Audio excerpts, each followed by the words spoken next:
जयनंद भारती जी के उस कहानी के बारे में बताऊंगा जो 6 सितंबर 1932 में हुआ था। 6 सितंबर 1932 मतलब आजादी से भी बहुत साल पहले। उसमें क्या था कि जयनंद भारतीय जी उन दिनों में जेल में बंद थे। स्वतंत्रता आंदोलन में वो जेल गए हुए थे, जेल में बंद थे। तो यहाँ पे अंग्रेजों का शासन होता था। तो कुछ लोगों ने एक सभा बनाई, अमन सभा, और उस अमन सभा के माध्यम से उन्होंने उस समय के जो अंग्रेज गवर्नर थे सर मेल्कन हैली, उसको पौड़ी मंडल मुख्यालय में बुलाया और उसका मान सम्मान करने के लिए एक मान पत्र बनाया।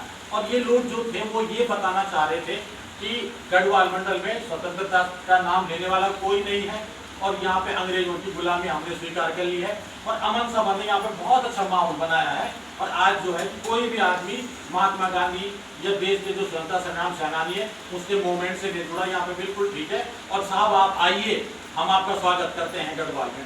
और उधर दूसरी तरफ भगत सिंह, चंद्रशेखर आजाद ये जेलों में पड़े थे, फांसी के तख्तों पे झूल रहे थे। और दूसरी तरफ हमारे ही गढ़वाल के लोग अंग्रेज का वेलकम कर रहे थे। तो उस समय सारे लोगों को ब्रिटिश सरकार ने जो भी आंदोलनकारी होता था, जो भी देश का झंडा उठाता था, जो भी सभाएं करता था, उसको पकड़ के जेल में बंद कर देते थे। कुछ नहीं पूछते थे कि मतलब अंग्रेजों के विरुद्ध बोलना अपनी जान को हथेली में रख लिया जाता था।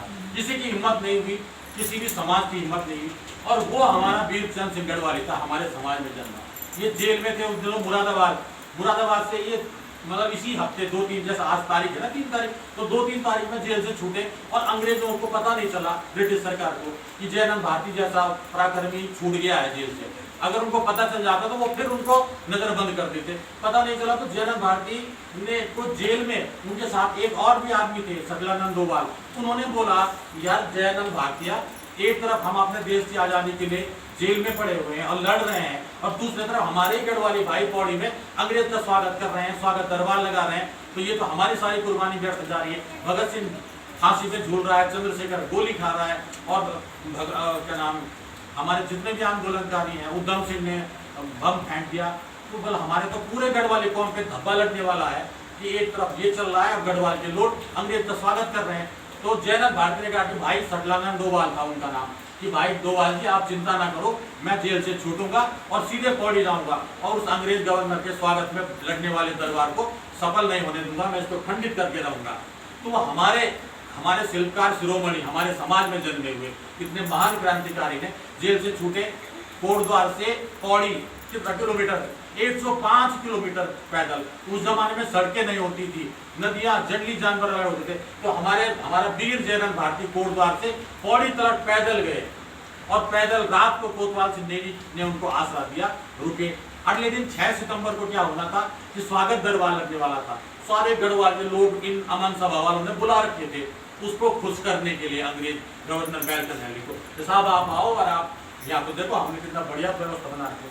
तो 6 सितंबर को मंडल मुख्यालय पौड़ी में बहुत बड़ा दरबार लगा, हजारों लोग उसमें जमा हुए और किसी की हिम्मत नहीं थी कुछ करने की। और वो स्वागत दरबार लगा, अंग्रेज आया, उसको मंच में बिठाया और तो सारी भीड़ लगी, जैसा होता है मतलब बड़े बड़े दरबार में। और जयनंद भारती उसी भीड़ के अंदर, जैसे आप बैठे हो, वही जयनंद भारती छुप के मतलब अपना भेष बदल के उस सभा में बैठ गया। उसने मन में सोचा हुआ था, सकलानंद डोभाल को बोला हुआ था जेल में कि मैं इस सभा को सफल नहीं होने दूंगा। और जयनंद भारती उस जो सभा में अंग्रेज का जो वेलकम हो रहा था स्वागत दरबार में, छुप के बैठ गए। और जैसे ही उस सभा में उस अंग्रेज का स्वागत हो रहा था, उसको एक मान पत्र दिया जा रहा था, तो करमवीर जयनंद भारती अपने साथ एक तिरंगा झंडा छुपा के ले गए थे अंदर आस्तीन में रख के। और जैसे ही वहां पे ये काम होने वाला था, जयनंद भारती ने तुरंत अपना झंडा निकाला और गो बैक मेल्कन हैली, भारत माता की जय, इंकलाब जिंदाबाद जैसे नारे लगाए। और वो डर गया कि उसने सोचा कि ये मुझे मारने आ गया कोई आंदोलनकारी। उस समय आंदोलनकारी ऐसा भी हो जाता था कि अंग्रेजों को, कई अंग्रेज मरे भी हैं, तो वो डर गया कि यार इसे मुझे, तो उसको क्या किया कि पुलिस ने उस अंग्रेज अफसर को घेरे में ले लिया, सुरक्षा घेरे में, और उसको लेके डाक बंगले की तरफ चले गए। और जयनंद भारती जी के ऊपर ये चटाई डाल के दंडों से मारा गया, कूटा गया। और उस सब वहाँ का जो कोतवाल था उसने अपना रुमाल निकाल के जयनंद भारती के मुंह में ठोस दिया ताकि इसके मुंह से आवाज ना निकले, ये मेल्कन हैली गो बैक, भारत माता की जय, इंकलाब जिंदाबाद ना बोल सके। तो ये सब भुगता इन्होंने। और उसके बाद जब जयनंद भारती ने अपनी जनता के अंदर जोश भरा, तो उसके बाद सारे लोगों के अंदर क्या अपने आप ही जोश आ गया, वो सब जयनंद भारती के पीछे मेलकन हेली गो बैक भारत माता की जय नारे लगा लगे। पुलिस के लिए आफत आ गई, क्या करें। तो पुलिस ने क्या किया कि जयनंद भारती से रिक्वेस्ट किया, जयनंद भारती जी से कि साहब आप इनको बोलो कि आप घर जाओ। और तो जयनंद भारती ने बोला कि जो मैं करना चाहता था वो मैंने कर लिया, मेरा उद्देश्य सिर्फ इस अंग्रेज अफसर का विरोध करना था और हम स्वतंत्रता संग्राम के साथ हैं, पूरा गढ़वाल स्वतंत्रता आंदोलन में महात्मा गांधी उसके साथ है और हमें ये बर्दाश्त नहीं किया ऐसा हो। तो जयनंद भारती जेल चले गए। इस घटना के लिए जयनंद भारती जी को 1 साल की सश्रम कारावास की सजा हुई और वो जेल में रहे। और तब अगले दिन जब वो अंग्रेज अफसर मेलकन हेली वापस जा रहा था तो कोटद्वार रेलवे स्टेशन में उसने रेल के जो दरवाजा होता है उसमें खड़ा होकर बोला उन लोगों से जिन्होंने उसको झूठ झूठ बोल के बुलाया था कि यहाँ तो कोई नहीं आंदोलनकारी स्वतंत्रता। तब उसने बोला कि मैं धन्यवाद करता हूँ उस वीर का जिसने मेरी जान बख्श दी, अगर वो चाहता था तो मुझे गोली से उड़ा भी सकता था।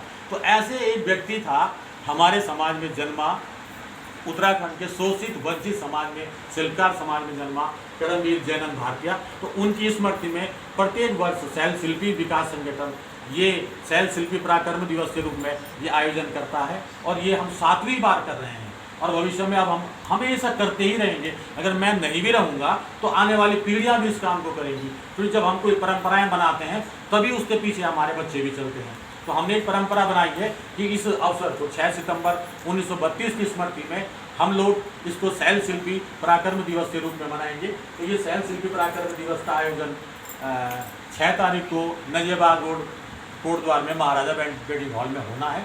और इस कार्यक्रम में हमने जो हमारे यहाँ की स्थानीय विधायक है और उस वर्तमान में विधानसभा की अध्यक्ष हैं